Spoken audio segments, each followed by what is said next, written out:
এক সপ্তাহের বেশি সময় ধরে বন্ধ থাকার পর অবশেষে চালু হচ্ছে মোবাইল ইন্টারনেট। কোটা সংস্কার আন্দোলন ঘিরে সহিংসতার মধ্যে গত 17 জুলাই রাতে মোবাইল ইন্টারনেট এবং 18 জুলাই রাতে ব্রডব্যান্ড ইন্টারনেট বন্ধ করে দেওয়া হয়।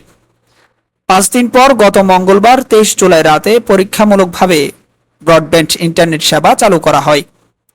আজ রবিবার ঢাকা বিআরটিসি ভবনে অনুষ্ঠিত এক সংবাদ সম্মেলনে আইসিটি প্রতিমন্ত্রী জুনাইদ আহমেদ পলক বলেন, আজ বিকাল 3টার পর মোবাইল 4G ইন্টারনেট সেবা আমরা চালু করতে পারবো বলে আশা করছি।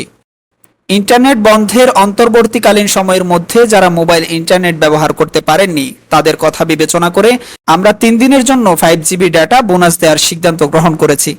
আজ বিকাল 3টার পর থেকে যে সকল গ্রাহক মোবাইল ইন্টারনেট ব্যবহার করবেন তাদের সবাইকে 5GB ডাটা বোনাস দেওয়া হবে।